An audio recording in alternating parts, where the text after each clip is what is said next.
Thank you. कल हमने देखिए बजट के ऑलरेडी 10-12 प्रकार होते हैं, लेकिन अपन ने सॉर्ट करके कल 4-5 लिखे और 2 और हैं जो बहुत महत्वपूर्ण हैं, उनके बारे में बस मैं आज बता रहा हूँ। और फिर 5-6 फैक्ट आएंगे और बजट आपका एंड हो जाएगा, क्योंकि बहुत डिटेल नहीं पढ़ना है अपने का। अपन कोई सब्जेक्ट मतलब अभी समय नहीं है और सिलेबस बहुत बड़ा है, इसलिए जो जो काम की चीज़ है और इम्पोर्टेंट है वो पढ़ रहे हैं। तो पहली साइड हेडिंग डाल दो पारंपरिक बजट, डाल दिए। इसमें परिभाषा लिख लो, 2 लाइन की परिभाषा है। बजट के प्रकार हैं। अब वहाँ तो जगह होगी नहीं, अपन आगे बढ़ गए, आगे लिख लो। हाँ हाँ, पारंपरिक बजट लिखिए डैश करके। अब चाय वालों को चाय,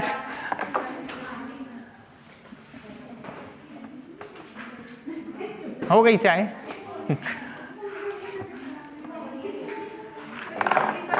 हाँ हाँ, 2 छूट गए हैं, उसी में है ना। हाँ इंक्लूड, जगह हो तो कर लो, नहीं तो आगे वहाँ स्टार बना लो और यहाँ स्टार बना लो और दोनों साथ हो जाएंगे।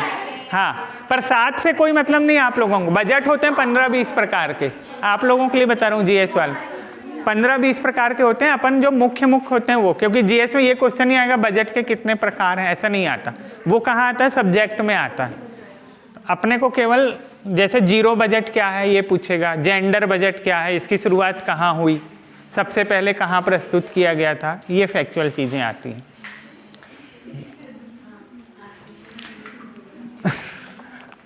आराम से पी लो, मैं लिखवा नहीं रहा हूँ, मैं केवल बता रहा हूँ, सुन लो।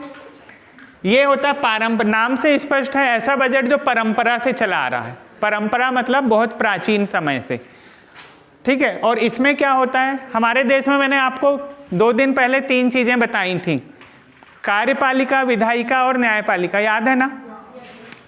ये बताया था मैंने। कार्यपालिका जिसको एग्जीक्यूटिव कहा जाता है, विधायिका इसको क्या कहा जाता है? लेजिस्लेटिव, और तीसरी क्या थी? न्यायपालिका, इसको क्या कहा जाता है? ज्यूडिशियरी। रिकॉल करो जरा दिमाग में मैंने क्या बताया था, जब तक मैं भी चाय पी लूँ। 1 मिनट दिमाग में सोचो कि मैंने तीनों के बारे में क्या बताया था। हाँ, पहली चीज, और ये तो सही बोला, जो और भी बहुत सी चीज बताया था, थोड़ा सा और याद करो। हम पढ़ रहे थे सोशल मीडिया, तो सोशल मीडिया को लोकतंत्र का 5वां स्तंभ है ये कहा जाता है। लेकिन हमारे देश में लोकतंत्र के 3 स्तंभ ये हैं। चौथा स्तंभ है प्रेस। प्रेस मतलब न्यूज़पेपर और न्यूज़ चैनल, क्योंकि वो दुनिया भर की खबर को दिखाते हैं, सही गलत को दिखाते हैं। और आजकल जो 5वां स्तंभ आ गया सोशल मीडिया, क्योंकि सोशल मीडिया के बिना हमारा खाना नहीं हजम नहीं होता, हमको नींद नहीं आती, हमको चैन नहीं मिलता, हमको सुकून नहीं मिलता, है ना। इसीलिए सोशल मीडिया को क्या कहा जाने लगा है? 5th pillar of the world, विश्व का 5वां स्तंभ, ये संज्ञा दे दी गई है। 3 के बारे में, कार्यपालिका क्या होती है? जो कार्य करती है। इसमें नौकरशाही आती है, सरकारी कर्मचारी आते हैं कार्यपालिका में, है ना। जितने भी सिविल सेवक हैं, चाहे वो कलेक्ट्रेट ऑफिस के कर्मचारी हों, चाहे शिक्षक हों, चाहे रेलवे के कर्मचारी हों, चाहे बैंक एम्प्लॉइज हों, जितने भी एम्प्लॉय आते हैं वो किस में आते हैं? क्योंकि वो कार्य करते हैं। इसको 2 शब्द अलग करो ना, कार्यपालिका मतलब ऐसी पालिका जो कार्य कर, क्योंकि देश का एक सिस्टम से चलता है। देश कैसे सिस्टम चलता है कि आपको मालूम है 10 बजे बैंक ओपन होगा, बैंक में पूरा लिखा पढ़ी होगा, आपके जो खाते हैं जो भी है वो सब लेन देन का हिसाब किताब रखा जाएगा, ठीक है। इसी तरह आप कलेक्ट्रेट ऑफिस में जाते हैं, सभी चीज़ें बेकायदा व्यवस्थित तरीके से, आपको जो भी प्रमाण पत्र बनाना है, जैसे मूल निवासी, आय जाति, उसके डॉक्यूमेंट लिए जाएंगे, उसमें एक एक डिटेल लिखी जाएगी और फिर उसको कंप्लीट करके आपको हैंड ओवर किया जाएगा। ये काम कौन करता है? कार्यपालिका। दूसरा है विधायिका। विधायिका मतलब संसद, जो हमारे देश में कानून बनाती है, ठीक है। क्योंकि जो काम ये कर रही है वो कानून के अनुसार कर रही है, तो ये कानून बनाएगी। संसद के 2 सदन है, लोकसभा और राज्यसभा। राज्यों में विधानसभा और विधान परिषद होती, तो ये सब क्या कहलाते हैं? और तीसरा क्या कहलाता है? न्यायपालिका, जुडिशरी, जो क्या करती है? न्याय भी करती है और ये देखती है कि ये दोनों सही काम कर रहे हैं कि नहीं, क्योंकि हमारे देश में जो सुप्रीम कोर्ट है उसको संविधान का संरक्षक कहा गया है। क्लियर? तो इस तरह से जो पारंपरिक बजट है, पारंपरिक बजट में ये देखा जाता है कि कार्यपालिका जो बजट में जो योजनाएं दी गई हैं उनको लागू करने का काम कौन करती है? कार्यपालिका। और बजट को पेश कौन करता है? विधायिका। तो अब इसकी परिभाषा लिख लो, ठीक है, तो आपको समझ में आ जाएगी बहुत सी चीजें।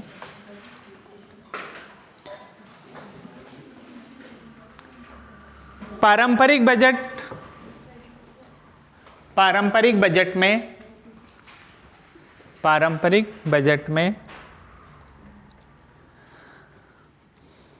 विधायिका,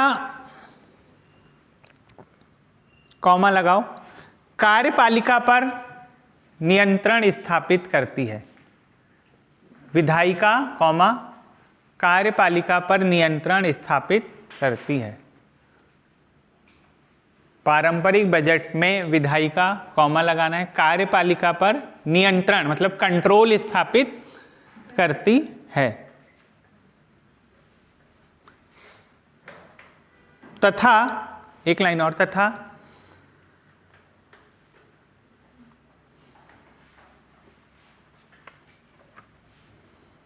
यह देखती है कि, तथा कार्यपालिका यह देखती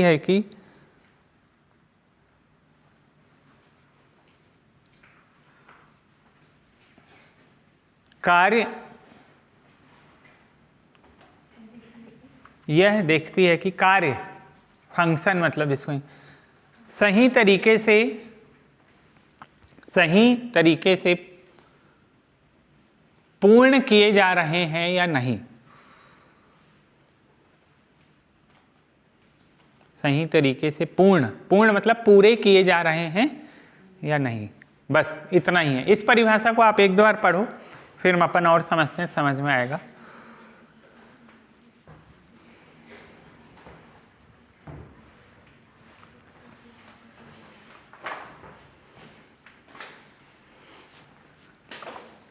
कि पारंपरिक बजट में क्या हो रहा है, ये जो विधायिका है क्या देख रही है? पहली लाइन में क्या लिखे हमने? पर नियंत्रण स्थापित करने का काम करती। क्यों? क्योंकि संसद में विधायिका ही बजट प्रस्तुत करती है, ठीक है ना, और जो कार्यपालिका है वो उस बजट को लागू करती है ना। जैसे मैंने कहा लाडली लक्ष्मी योजना, लाडली बहना योजना, जितनी भी योजना चल रही है, भारत जोड़ो परियोजना, भारत नेट परियोजना, XYZ जो भी है, वो विधायिका ने प्रस्तुत की संसद के माध्यम से, और उसको लागू कौन करेगी? कार्यपालिका। तो पारंपरिक बजट इसी को कहा जाता था जिसमें विधायिका बजट जो पेश करती थी और कार्यपालिका जो लागू करती थी। तो विधायिका ये देखती थी कि हमने जो कहा है, हमने जो उद्देश्य निर्धारित किया है उसको पूरा किया जा रहा है या नहीं किया जा रहा। किसके द्वारा? कार्यपालिका। जैसे एक कंपनी का जो मैनेजर होता है वो कर्मचारियों के काम को देखता है कि नहीं, कि कंपनी का काम सही ढंग से कर रहे हैं कि नहीं कर रहा है। या एक स्कूल में जो प्रिंसिपल होता है वो क्या वॉच करता है कि शिक्षक सही ढंग से पढ़ा रहे हैं कि नहीं, बच्चे सही ढंग से पढ़ रहे हैं कि नहीं, टाइम टू टाइम पीरियड लग रहा है कि नहीं। तो ये सब कौन देख रहा है? प्रिंसिपल। किसको देखा? अपने पूरे स्कूल को, मतलब जिस स्कूल का प्रिंसिपल। तो उसी प्रकार से पारंपरिक बजट में विधायिका ये देखती है कि कार्यपालिका अपने काम को सही ढंग से कर रही कि नहीं, हमने जो योजना दिए हैं वो योजना को लागू हो रही कि नहीं, देश में लोगों को उसका लाभ मिल रहा है कि नहीं मिल रहा। जैसे लाडली बहना योजना में आपने देखे कि हर महीने महिलाओं को 1000 या 1250 रुपये खाते में मिल रहे हैं, ठीक है। तो वो काम किसका है करना? कार्यपालिका का, है ना। क्योंकि आप को यदि जैसे अपना नाम जुड़वाना है तो आप ऑफिस जाओगे जहाँ भी ये योजना चल रही है ना, जिस डिपार्टमेंट को ये योजना लागू कर रही है, तो वहाँ पे आप जाओगे, अपने दस्तावेज प्रस्तुत करोगे, अपना नाम बताओगे, आधार कार्ड दोगे, सब दोगे। तो ये काम कौन करता है? आपके नाम को उसमें शामिल करने का पूरा काम यही। तो ये देखती है विधायिका कि कार्यपालिका सही ढंग से काम कर रही कि नहीं, जो हमने बजट के माध्यम से जो योजनाएं लाएं। तो ये कहलाता है पारंपरिक बजट, ठीक है। और एक लाइन आखिरी में लिख लो कि इसका उद्देश्य नियंत्रण स्थापित करना है, बस इसका उसी में इसका उद्देश्य, इसका मतलब ये पारंपरिक बजट का उद्देश्य इसका उद्देश्य नियंत्रण स्थापित करना है। हाँ वही लिखा दिया हूँ, फिर से लिखो, मेन वही है, नियंत्रण स्थापित करना, इसको अंडरलाइन, क्योंकि ये क्वेश्चन आ चुका है कि पारंपरिक बजट का मुख्य उद्देश्य क्या है, तो क्या है, नियंत्रण स्थापित करना, बस ये कंट्रोल करने का काम करता है बस। अब आ जाएगा सेकंड, निष्पादन, जिसको परफॉर्मेंस कहा जाता है, निष्पादन बजट या परफॉर्मेंस बजट।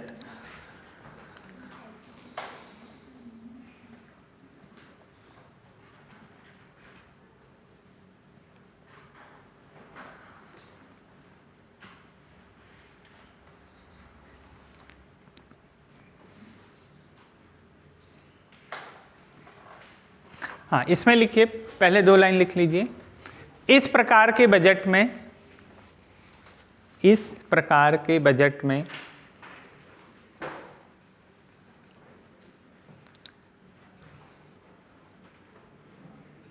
कार्यों के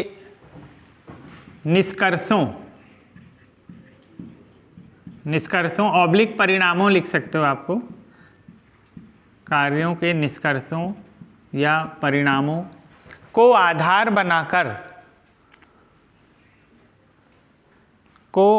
बनाकर मूल्यांकन किया जाता है, मूल्यांकन किया जाता है तथा, उसी में आगे अभी पूरा नहीं हुआ, तथा इस बजट में यह देखा जाता है कि, तथा इस बजट में यह देखा जाता है कि सरकार क्या कर रही है, इस बजट में यह देखा जाता है कि सरकार क्या कर रही है, कॉमा, सरकार क्या कर रही है, कॉमा, कितना कर रही है, कितना कर रही है, तथा कितनी कीमत पर कर रही है, एक लाइन और, तथा कितनी कीमत पर कर रही है।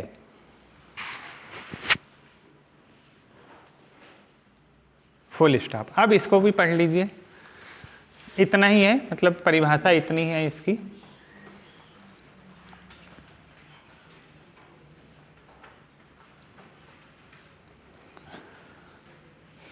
और सबसे पहले याद रखना कि किसी भी चीज़ को पढ़ने से पहले उसके शब्दों पर गौर, जैसे यहाँ पर पारंपरिक मतलब परंपरा पर बल दे रहे हैं कि परंपरा से क्या चला आ रहा है कि विधायिका कार्यपालिका पर नियंत्रण करती। यहाँ पर शब्द क्या है, निष्पादन। निष्पादन मतलब होता है परफॉर्मेंस, और इसी को क्या कहा जाता है, मूल्यांकन। मतलब इसमें मूल्यांकन किया जाता है, मूल्यों को आंका जाता है कि आपको जो काम दिया गया है या जो कर रहे हो या जो बजट है वो कितना सही है। जैसे हम मूल्यांकन करते हैं ना, कि जैसे मान लीजिए आपको एक हफ्ते में 2-3 जगह शादी में जाना है, एक सिंपल बात जो अभी चल रहा है ना, शादी का सीजन चल रहा है, आप शादी में गए। इनको देखिए, इकोनॉमिक्स को समझने के लिए उदाहरण ऐसे ही करने पड़ते हैं, क्योंकि ये हमको सरल समझ में आते हैं, क्योंकि इसकी शब्दावली पे जाओगे तो आप घूम जाओगे। इकोनॉमी की जो टर्मिनोलॉजी है वो कठिन मानी जाती है। तो आप एक हफ्ते या 10 दिन में 3 शादियों में गए, तो आप बाद में क्या एनालिसिस करते हैं कि वो शादी कितनी भव्य थी, वहाँ क्या व्यवस्था थी, वहाँ क्या अरेंजमेंट था, खाने के क्या मेनू थे, ठीक है, और हम किस शादी में क्या पहन के जाएं, क्या ना पहन, ये होता है, कॉमन सेंस है, उसमें कोई डाउट नहीं। तो उसी तरह से यहाँ पर निष्पादन बजट में सरकार के कार्यों का निष्पादन या मूल्यांकन का आकलन होता है कि सरकार क्या कर रही है, कितना कर रही है, किस कीमत पर कर रही है। जैसे लाडली बहना योजना जो मैंने उदाहरण दिया कि आपको मतलब महिलाओं को कितने मिल रहे हैं, 1250 रुपये। और वहाँ पर कहाँ पर, दिल्ली में ये योजना चलाई थी अभी अरविंद के, उन्होंने कहा था कि हम महिलाओं को 2500 देंगे। फिर जो बीजेपी जीत गई उसने कहा हम महिलाओं को 3000 रुपये देंगे।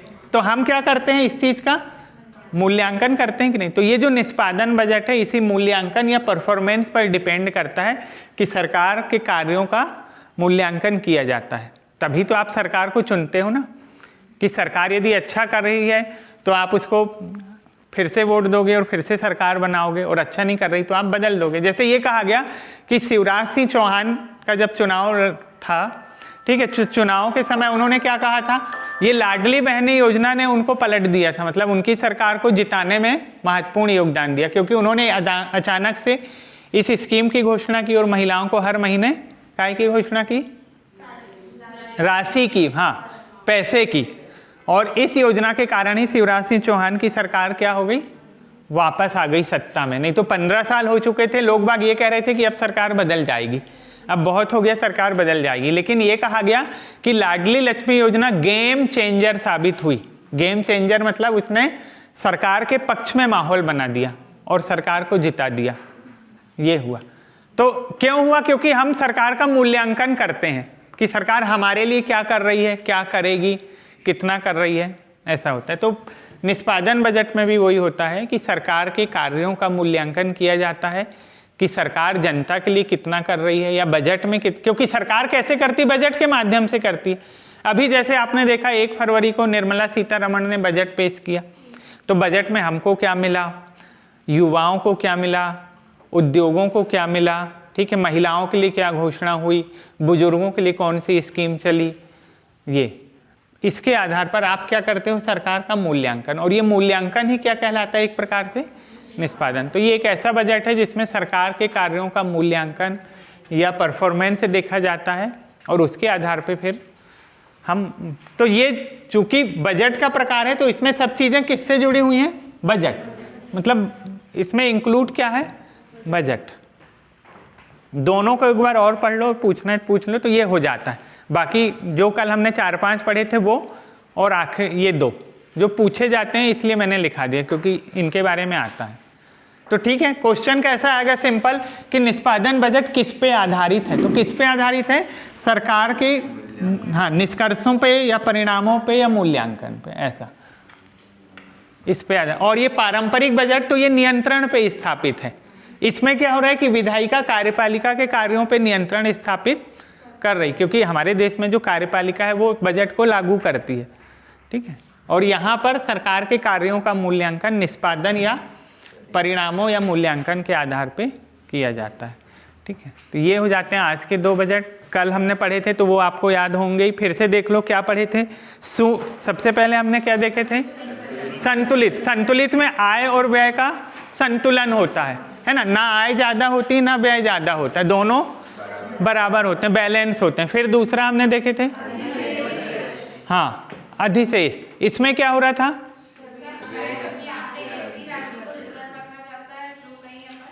हाँ ऐसा होता है, ठीक है, मतलब जैसा लिखें सिंपल हुई। तीसरा घाटे का, घाटे में क्या होता है, सिंपल कि आय कम है और व्यय ज़्यादा, मतलब मैंने बताया, मतलब आमदनी 98 और खर्चा रुपया। तो इसलिए ही होता है कि सरकार की पता चली आय नहीं है और वो लगातार क्या कर रही है, व्यय पे व्यय कर रही, तो इसको घाटे का बजट कहते हैं, ठीक है। लेकिन घाटे के बजट से क्या होता है, कई बार सरकारों की हालत खराब हो जाती, देश की अर्थव्यवस्था सही नहीं चलती, जीडीपी कम हो जाती है, ठीक है।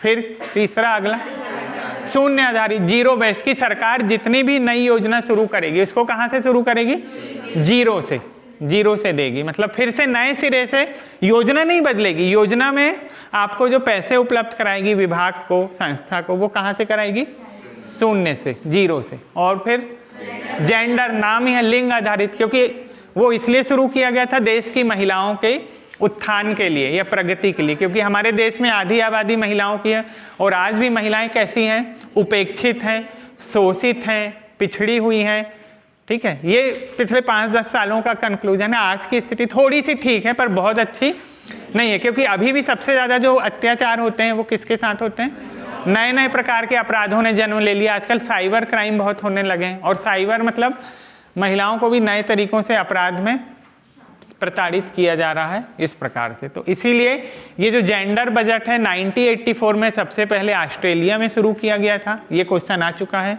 फिर भारत सरकार ने कब शुरू की थी, 2005 में, ये ठीक। और आज के ये 2 पारंपरिक और निष्पादन बजट, ये इतने काम के हैं। बाकी आप यदि बजट के प्रकार में जाओगे तो वो आपको 15-20 मिलेंगे, वो अपने को नहीं करना है। ये 5-6 अपने जीएस और आपके एग्जाम की दृष्टि से काम के हैं। अब मैं आपको कुछ फैक्ट लिखा रहा था बजट के ही 5-6 फैक्ट और लिख लो, फिर आपका बजट हो जाएगा। फिर सीधे हम टैक्स में आ जाएंगे, उसमें आगे कर के प्रकार, ठीक है, जिसमें प्रत्यक्ष अप्रत्यक्ष। अब यहाँ पर सीधे फैक्ट मतलब अगले पॉइंट बना के लिखो। जैसे कल का आखिरी पॉइंट क्या था, मोरारजी देसाई ने 10 बार प्रस्तुत किया है। अब 10 के बाद हम लिखा रहे हैं कि सेकंड सबसे अधिक किसने, तो अगला पॉइंट लिखो कि 2025-26 ऐसा चलता है क्योंकि हमारे, हाँ अगला फैक्ट 2025-26 में वित्त मंत्री कौन, हाँ श्रीमती निर्मला सीतारमण द्वारा, वित्त मंत्री श्रीमती निर्मला सीतारमण द्वारा प्रस्तुत किया गया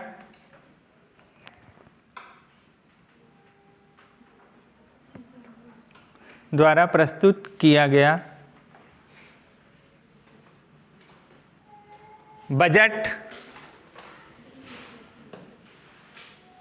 उन्होंने लगातार 8वीं बार पेश किया। उन्होंने लगातार 8वीं बार को अंडरलाइन, वित्त मंत्री निर्मला सीतारमण द्वारा पेश किया गया बजट उन्होंने लगातार 8 टर्म 8वीं बार प्रस्तुत किया। तो क्वेश्चन ये है कि सबसे अधिक बार किसने, मोरारजी देसाई, और उसके बाद दूसरे नंबर पर कौन आ गई, निर्मला सीतारमण ने 8 बार प्रस्तुत।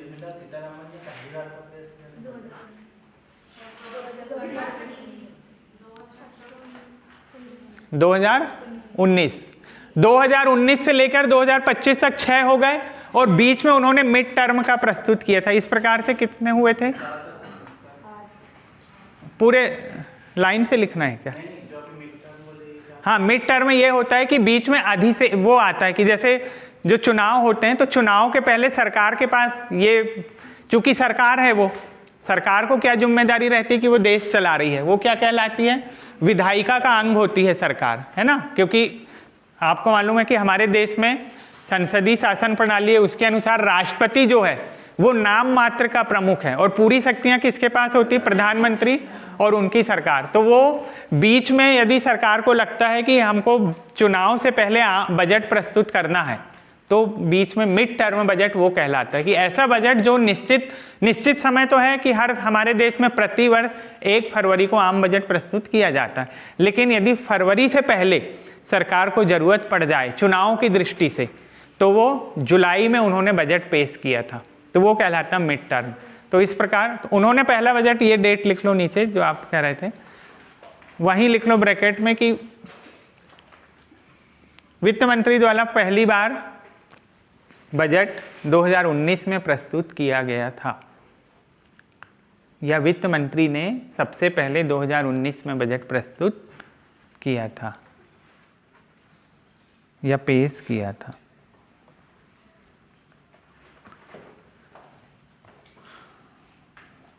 दो हजार 19 में। और एक चीज और है इनकी खासियत, ये भी कल मैं क्वेश्चन देख रहा था, ये क्वेश्चन भी आया था कल, मैंने आपको इंदिरा गांधी के बारे में बताया था। इंदिरा गांधी ने भी बजट पेश किया था। कब किया था, जब वो प्रधानमंत्री थी, लेकिन इसलिए किया था क्योंकि उनके पास वित्त मंत्रालय का अतिरिक्त प्रभार था, है ना। क्योंकि जो प्रधानमंत्री होता है और उनके पास जो विषय दिए जाते हैं, ये विभाग दिए जाते हैं, वो कहलाते हैं अतिरिक्त।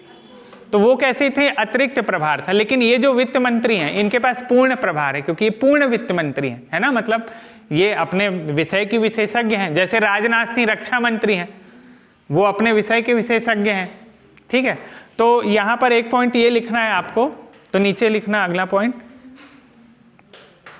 कि पूर्णकालिक, ये शब्द आता है नीचे अगला पॉइंट,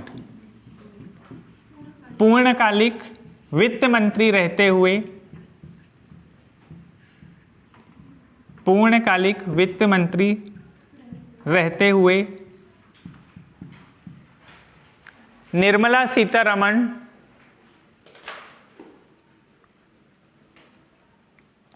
पूर्णकालिक है ना, इसको चाहे तो अंडरलाइन कर दो, अभी मैं और समझा दूंगा। वित्त मंत्री रहते हुए निर्मला सीतारमण द्वारा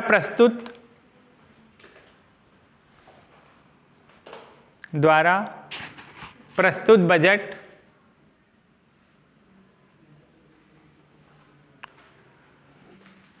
किसी महिला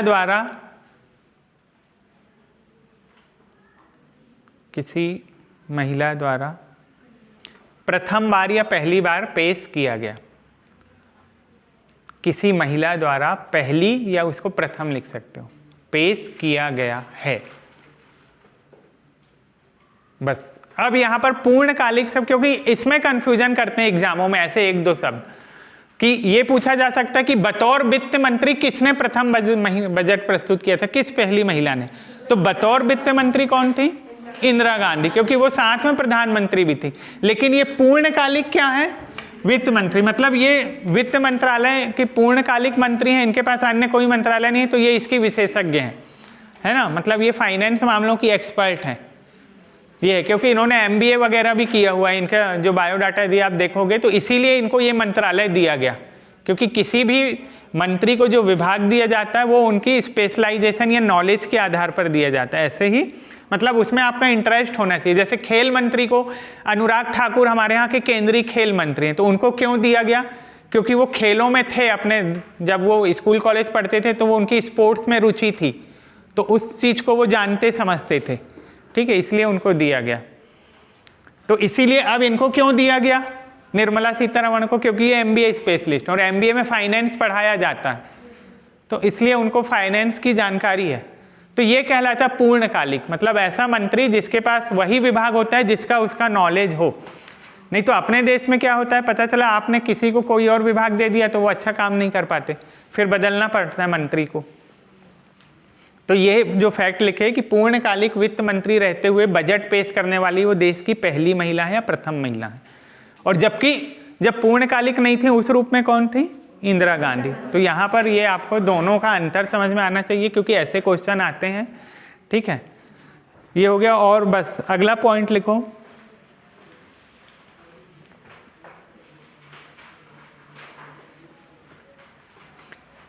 कि भारत में सर्वप्रथम, एक मिनट, ये लिखे कि नहीं, सबसे पहले बजट किसने प्रस्तुत किया था? नहीं, वो तो स्वतंत्र भारत में लिखे, वो स्वतंत्र का लिखाया था ना, षडमुखम चेट्टी और जॉन मथाई, ये लिखाया। लेकिन भारत में सर्वप्रथम की बात हो रही, स्वतंत्र भारत की नहीं, भारत की, तो यही लिखना है। हाँ, ये इसलिए मैं लिखा रहा हूँ क्योंकि मेरे को याद है ये फैक्ट भी आ चुका है। लिखो लिखो, नहीं वो तो प्रधानमंत्री रहते हुए, पहले आप लिख लो, आपको सब समझ में आ जाएगा, बस पढ़ना बस है आपको अच्छे से।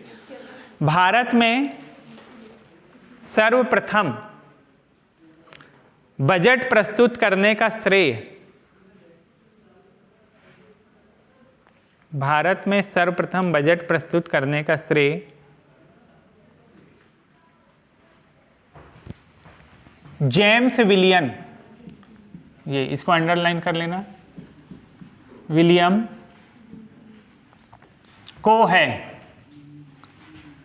भारत में सर्वप्रथम बजट प्रस्तुत करने, क्या लिखे? श्रेय, श्रेय मतलब इन्होंने प्रस्तुत किया था, ये एक शब्द आता है हिंदी का। और कब प्रस्तुत किया था? तो लॉर्ड कैनिंग के समय, ब्रैकेट में उस समय ये वायसराय थे। ये भी पूछ लिया जाता है कि कौन वायसराय था जब बजट, पहली बजट प्रस्तुत हुआ? Lord Canning, viceroy. और ये वायसराय वगैरह क्या है? ये अंग्रेज अधिकारी हैं, जब अंग्रेज शासन करते थे तो वो वायसराय का पद होता था, है ना। तो उस समय वायसराय लॉर्ड कैनिंग थे और उन्होंने जेम्स विलियम को भारत में पहली बार बजट प्रस्तुत करवाया था। जो अंग्रेज अधिकारी अंग्रेजों को कंट्रोल करते थे। हाँ, राष्ट्रपति मान लो आप एक प्रकार से, हाँ, कार्यपालिका के प्रमुख थे वो अंग्रेजों के। जब आप आधुनिक भारत पढ़ोगे ना हिस्ट्री में, तो यहाँ पूरे आएंगे, पूरे अंग्रेज अधिकारी, लॉर्ड कैनिंग, लॉर्ड रीडिंग, ये लॉर्ड मेयो, ये सब बनते गए अधिकारी। वो पूरे अंग्रेजों को क्या करते थे? कंट्रोल करते थे, ठीक है, ये थे। और तो इस तरह से देखो, अब मैं समझा रहा हूं, कल मैंने लिखाया था, सबसे पहले मैंने लिखाया कि 1947 में जब देश आज़ाद हुआ था तो किसने, षडमुखम चेट्टी ने बजट प्रस्तुत किया था 1947। ठीक है, पहला फैक्ट ये। फिर मैंने लिखाया था कि जब भारत गणतंत्र बन गया 1950 में, क्योंकि 26 जनवरी 1950 को हमारा गणतंत्र लागू हुआ, तो गणतंत्र बनने के बाद सबसे पहले जो वो बने वित्त मंत्री जॉन मथाई बने, उन्होंने प्रस्तुत किया। दूसरा फैक्ट। तीसरा फैक्ट कल लिखे थे कि जो प्रधानमंत्री के रूप में पहली बार बजट किसने पेश किया, पंडित जवाहरलाल नेहरू, ये था। ठीक है। चौथा फैक्ट इंदिरा गांधी वाला था कि बतौर प्रधानमंत्री पहली महिला इंदिरा गांधी ने फैक्ट किया था। और पांचवा ये है पहले से कि भारत में सर्वप्रथम बजट प्रस्तुत करने का श्रेय जेम्स विलियन को है, जो उन्होंने लॉर्ड कैनिंग के समय प्रस्तुत किया था। ऐसे इस तरह से ये 5 एक ही चीज के हैं, लेकिन पांचों में कंटेंट अलग अलग है। ठीक है। और ये पांचों में से क्वेश्चन आ चुके हैं, चाहे वो पीएससी हो चाहे व्यापम का एग्जाम हो, कभी ना कभी ये क्वेश्चन आ चुके हैं। इसीलिए ये पांचों को आपको अच्छे से याद होना चाहिए और इनके बीच अंतर मालूम होना चाहिए कि इनमें अंतर क्या है। ठीक है, क्योंकि यहीं पर अपन घूम जाते हैं कि लगभग रहता एक जैसा है। हाँ सर, 5 मिनट में आता हूँ। ठीक है, क्लियर, कोई डाउट तो नहीं? चलिए एक और लिखिए, एक और फैक्ट। किसकी? 1860। यहाँ पर इसका जो समय था ये बस डेट है, ये जो वायसराय थे इसके लगभग थे।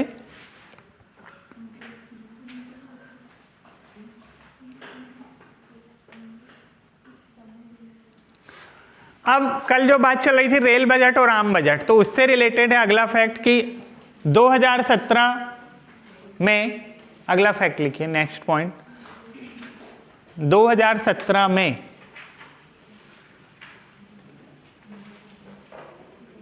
रेल बजट अलग से प्रस्तुत नहीं किया गया। 2017 में रेल बजट अलग से प्रस्तुत नहीं किया गया, बल्कि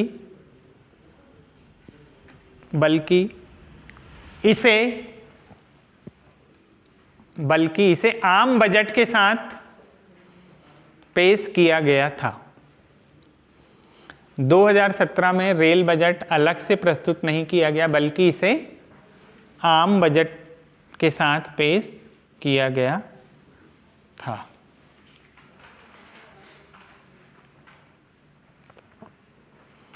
इससे क्या समझ में आया आपको?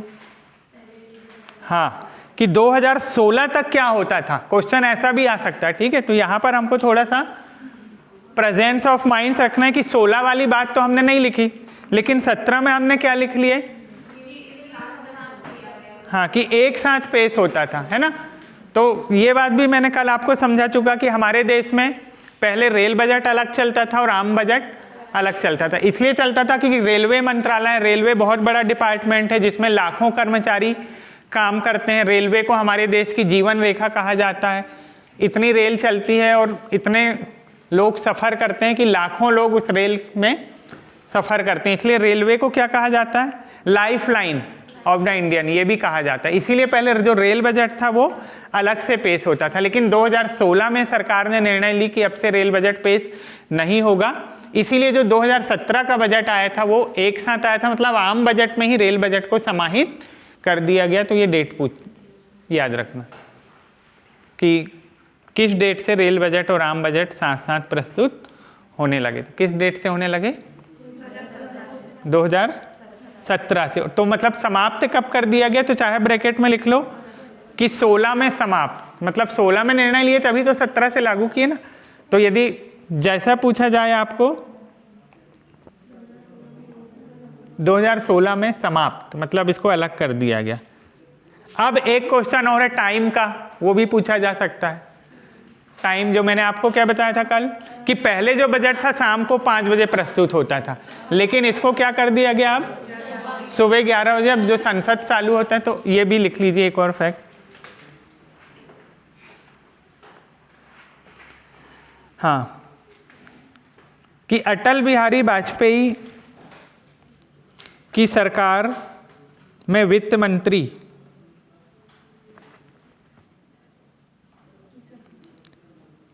अटल बिहारी वाजपेयी की सरकार में वित्त मंत्री रहे यशवंत सिन्हा।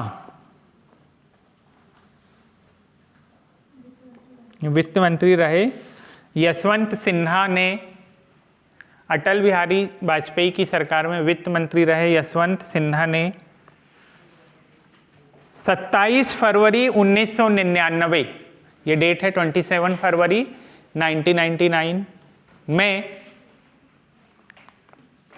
पहली बार, 27 फरवरी 1999, इसको अंडरलाइन में, पहली बार सुबह 11 बजे, फरवरी, ये फरवरी का महीना रहता है बजट का, फिक्स है ये, 27 फरवरी 1999 में पहली बार सुबह 11 बजे बजट पेश करके, सुबह 11 बजे बजट पेश करके ब्रिटिश परंपरा, अभी पूरा नहीं हुआ है, लिखना है, बजट पेश करके ब्रिटिश परंपरा के अनुसार शाम 5 बजे, शाम 5 बजे बजट पेश करने को बदल दिया गया, को बदला, शाम 5 बजे बजट पेश करने की परंपरा को बदला था। शाम 5 बजे बजट पेश करने की परंपरा को चेंज कर दिया था या बदल दिया था? किसने? यशवंत सिन्हा, अटल बिहारी वाजपेयी के समय वित्त मंत्री रहते, और कब से? 27 फरवरी 99 से। ठीक है, तो ये तीन चीज आ सकती हैं कि किसके समय हुआ था, तो अटल बिहारी वाजपेयी के। कौन थे वित्त मंत्री? तो यशवंत सिन्हा थे। और कब से हुआ? तो 27 फरवरी 99। और क्या हुआ समय? तो ये हो गया। ठीक है, मतलब भारतीय परंपरा जो अपने यहाँ का सुइटेबल समय है, जिसके बजे जितने बजे ऑफिस बैंक वगैरह शुरू होते हैं, वो है। क्लियर? तो ये बजट के लगभग बहुत सी चीज़ें हो गई। अब अगली हेडिंग डाल दीजिए, उसको मैं डायग्राम के रूप में बता देता हूँ। अगला जो आपका है कर के प्रकार, है ना आपके सिलेबस में।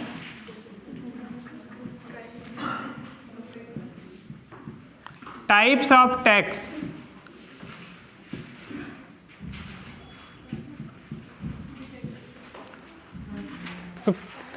अगली साइड, अगले पेज में हेडिंग डाल के लिखना है। ये भी मतलब जीएस में भी काम आएगा और उनके साथ में भी काम है। कर मतलब क्या होता है? टैक्स। और टैक्स या कर होते क्या है? हमारी देश की अर्थव्यवस्था के इंजन। क्योंकि सरकार जो काम करती, जो योजनाएं लाती है, मतलब आपका पैसा आपको ही दे रही है, सरकार कोई पैसा नहीं बना रही है कि अपने हम मोदी जी अपने घर से पैसा निकाल रहे और आपको बांट रहे हैं, है ना। जैसे अरविंद केजरीवाल जी बांट रहे थे, या मनमोहन यादव जी। ये क्या होता है? हमारा पैसा हमको ही मिलता है। और हमारा पैसा कहाँ जाता है सरकार के पास? टैक्स के रूप में। रोड टैक्स, बिजली टैक्स, पानी टैक्स, दुनिया भर की आप जो सामान ले रहे हो उसमें जीएसटी लगा है, लिखा है। सीजीएसटी चल रहा है, एसजीएसटी चल रहा है, अभी मैं आपको सब बताऊंगा डिटेल। सीजीएसटी मतलब सेंट्रल जीएसटी, एसजीएसटी मतलब स्टेट जीएसटी। तो हम हर चीज़ में, आप चाहे पेन लो, कॉपी लो, मोबाइल लो, बैग लो, कपड़े लो, जूते लो, सब में हम क्या कर रहे हैं? टैक्स दे रहे हैं। तो वो टैक्स, हमारा पैसा हम ही को योजनाओं के रूप में और परियोजनाओं के रूप में क्या हो रहा है? रिटर्न हो रहा है। तो इस तरह से सर आ गए हैं, इसलिए मैं लिखाऊंगा कुछ नहीं, सुन बस लो तो समझ गए। टैक्स 2 प्रकार के होते हैं, एक होता है प्रत्यक्ष डायरेक्ट और दूसरा होता है अप्रत्यक्ष इनडायरेक्ट।